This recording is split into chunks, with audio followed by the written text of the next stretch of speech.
Really great to be here. And I thought today I wasn't going to use slides, because a lot of my slides deal with little kids' issues. And we're not going to be talking about that today. I was nonverbal, looked severely autistic when I was little. It was really good that I got into good early intervention. So let's get into the whole business about work. What I'm seeing right now in the autism field is we're doing a good job with the little kids. I don't think the DSM-5 changing the diagnostic criteria to take out Asperger's when there's no speech delay and merge it all together has been a good thing. Because now you've got the same word on such a big variety of situations. But I had a slow transition to the world of work. By the time I graduated from high school, I knew how to work. You know, the providers talk about jumping off the service cliff. We need to get rid of that. When I was 13, mother got me a sewing job, just set up in the neighborhood. Then I went to boarding school because I got thrown out of 9th grade for fighting. But I did no studying for 3 years. But I ran the school's horse barn. What I was learning then was I was learning how to work. I also painted some signs, and I sold my first sign to a hairdresser. And I had to make a sign that they would want. You see, that's getting the entrepreneur stuff started. And then I went to my aunt's ranch. Mother set that up. And I was afraid to go. But Mother gave me a choice. I could go all summer or I could stay for a week. Being a recluse in my room, not one of the choices. She had a very good sense of how to stretch me. We've got to keep stretching just outside the comfort zone, because if you don't, the kid is not going to develop. And this is the problem that I'm seeing. I'm seeing too many things, like a 17-year-old fully verbal who's never shopped by himself. Another 13-year-old, I suggested that he buy some paper for the printer. And Mom broke down and cried and said, I can't let go. See, I think there's some of these moms that can't let go. It's a real big problem. Also, once we get into work, you've got to have clear boundaries about the job. I already talked about that earlier. Okay, how do I get my business started? I worked for 1.5 years for a feedlot construction company, and that's where I learned about drafting, and I learned about steel and concrete work. And then there was a contractor that had seen my portfolio. He recognized my abilities, again, showing off the work. He actually seeked me out to design jobs for him. But I was still working just as an entrepreneur. And there's some things that you need to learn. Like, how do you set up a corporation? How do you do your tax returns and all that kind of stuff as a business? And Jim, the contractor, took me to his lawyer, showed me how to set that stuff up. And I read a really interesting thing about some business majors, about what helps you in keeping an entrepreneur business going. Learning accounting, which I did not learn, or just learning how to be resilient.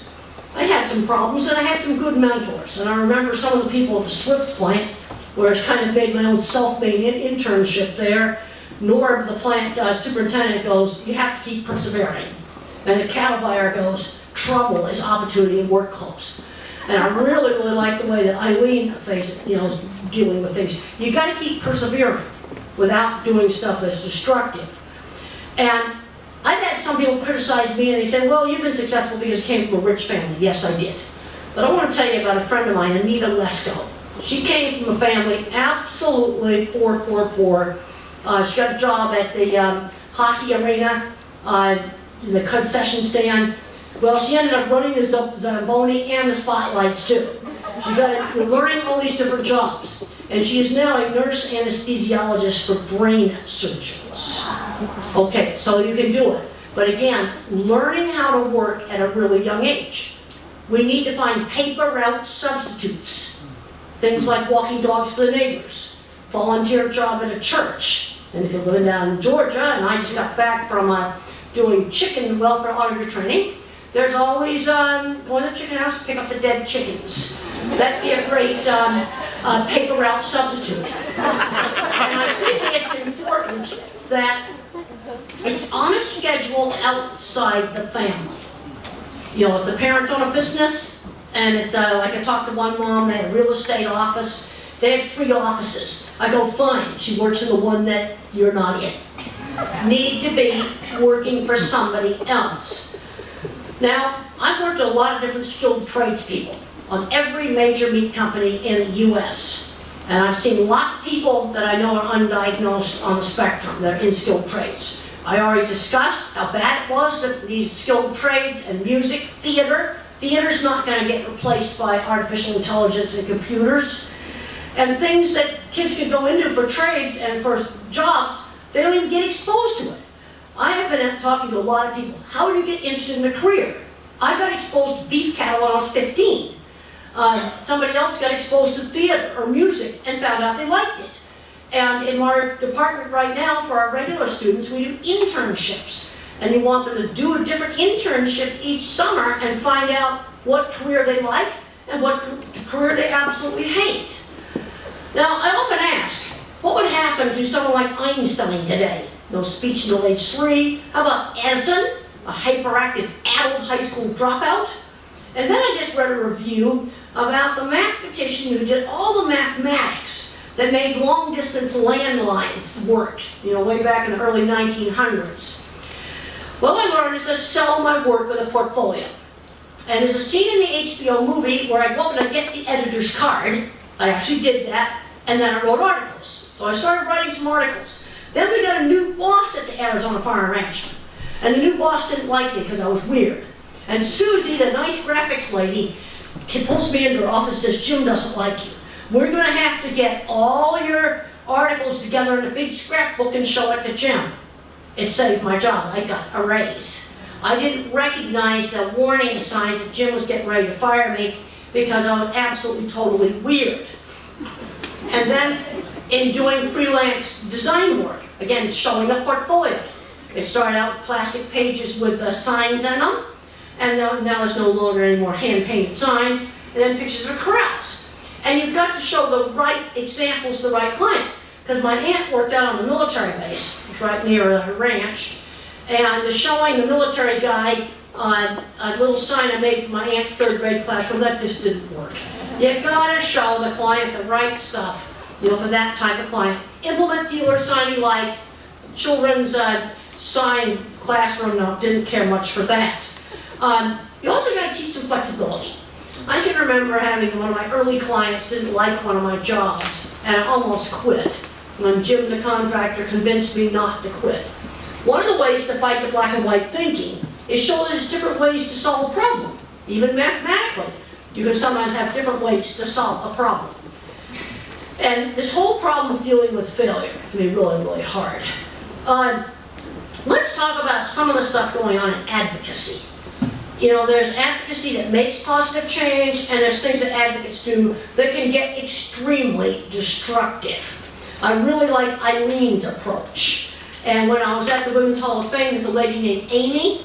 She's the one that got the cheetah running leg invented.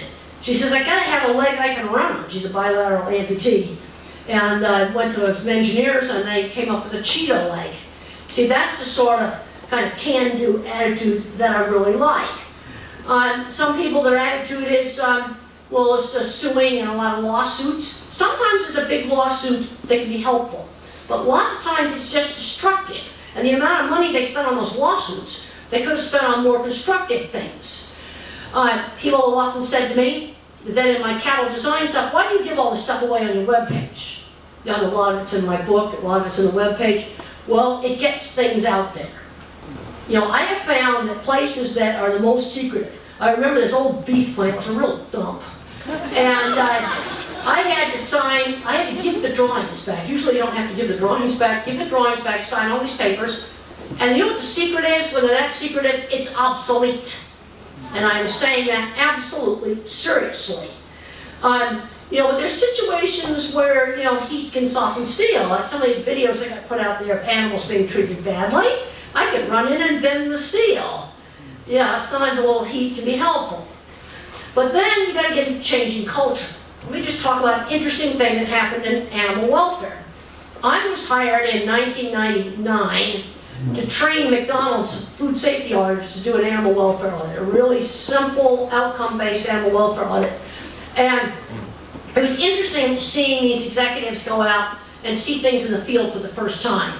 It was just like the show Undercover Boss. Exactly like that. It was interesting watching animal welfare go from an abstraction, oh, this big nuisance, we give it to PR, we give it to the legal department, we make it go away. You see, then when the suits started to get out of the office, they go, oh, well, there's some things we really do need to change. Well, it's not as bad as some of the activists say it is, but on the other hand, there's things that need to be improved. It goes from abstraction to being real. I really liked Eileen's story about what they did on that commercial shoot. That was just awful. I think we have to not be talking about this stuff in the abstract. Eileen's story about her personal experience, that really, really resonates. Now, what I want to do right now is I want to just open it up for discussion. All right, I'm going to pick somebody. Let's start getting some questions while I'm getting a drink of water. Okay, right there. So one of my concerns, David Hall, Life Guides for Autism, one of my concerns is that we're seeing, and this is great, I'm not saying it's bad, the emphasis on tech, on computer programming, on coding, all that's great. Well, that's only for, okay, let's talk about the different kinds of minds. That's not for my mind. I tried taking programming, it didn't work for me. Gardening, what about all the other careers? Are we? I'm not, in my book, The Autistic Brain, I talk about the visual thinkers, and what I basically have done with the cattle is a whole field called industrial design. Steve Jobs was not a programmer. The reason why your phone is easy to use is because it was an artist that made it, an industrial designer. The engineers had to make the swipe work when you swiped it. And industrial design is a very important part of designing things. Okay, I got to go to the Emmys and all that stuff. That was a lot of fun. It was a lot of fun at the Golden Globes. I wanted to figure out how they transformed a Hilton into this fabulous place without putting one nail on the floor or in the wall. So I was behind the things looking at that. And I got to thinking jobs for people on the spectrum. Because the other great place where there's jobs is skilled trades. Yeah, coding is one thing, but you also need the visual thinkers. So we don't get messes like the Fukushima mess. And then the word thinkers, they're going to be good at a lot of things that involve words. I don't know what they're doing in the schools, but I'm seeing students now in college where nobody ever copy edited their work to learn just how to, I'm not talking about handwriting, how to compose sentences, not how to write decently. Is it grown up? It's called book editing. Well, I can tell you, Betsy, my very first editor, she tore apart stuff I wrote just like a 6th grade teacher did. But they're not, teaching, just writing, and they say, well, that interferes with the flow. I'll tell you how you deal with that. When I write a paper now, I write it out fast and I do the flow. And then I go back and I correct it and put, references in it and things like that. You have to do both the flow and then carefully go back and correct it. But I'm worried that we're screening a lot of kids out. It's a huge shortage of skilled trades. Things like plumbers, welders, electricians. These jobs are not going to go away. AI is not going to wire a house. I can remember in the 50s in Disneyland, they had the Monsanto House of the Future made out of plastic. The House of the Future is made out of cheap 2x4s and flake board. That's what the House of the Future was made out of. Sometimes what they predict is not always right. But I'm concerned that kids are not getting exposed to enough different stuff to figure out a career that they might want to do. And there's a tendency for people to stick their nose up at skilled trades. I can tell you, I worked with brilliant skilled tradespeople. These big Cargill and Tyson plants, these are complicated things, even going back to the machine that separates the chicks from the eggs. The degreed engineer did not invent those machines. It's very clever, visual thinking kind of stuff, and we need these people. But they don't even get a chance to work with tools. I've talked to shop teachers where they start teaching kids shop in 6th grade to hold the hammer by the neck. They don't understand the leverage of using the hammer. It's ridiculous, and those are good jobs.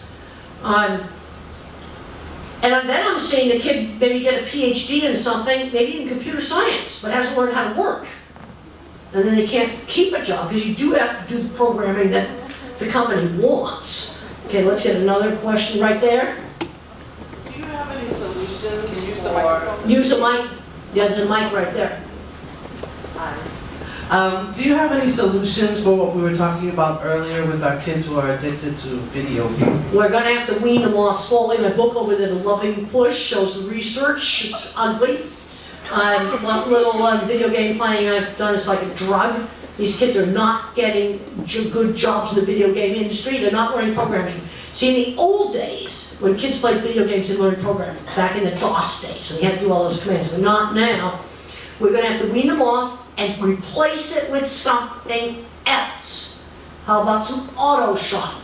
Something the visual thinker going to be good at. You know, some carpentry work, some construction work. Some of the most fun I ever had was on construction. You can give them some choices of things to replace it with, but you have to gradually wean it off and replace it. Another thing that helps is having a goal. I started studying when I finally had the goal of becoming a scientist. See, Mr. Carlock, my science teacher, came on the scene when I was in my junior and senior year in high school. Now I had the goal of becoming a scientist. And I talked to a lady who's a colleague that had anorexia really bad. You'd never know her. She's a great professor. And I couldn't believe the pictures that were on her phone of her starved. And what got you off of that? It was the goal of getting this dream job she wanted. Now there was a goal. Well, she couldn't do the goal, she was anorectic. So she got off of it. See, I think this thing of having some kind of a goal to get to. In the art building in Arizona State, someone scrawled on the wall, obstacles are those terrible things you see when you take your eyes off the goal. I've since learned that Henry Ford wrote that, but there was no Google back in the 70s. But there needs to be a goal. You see, the thing I like about Eileen is she didn't do destructive things. She did constructive things. She used Twitter in just the right way to kind of, make it work. And you keep persevering without doing stuff that's destructive or becoming bitter.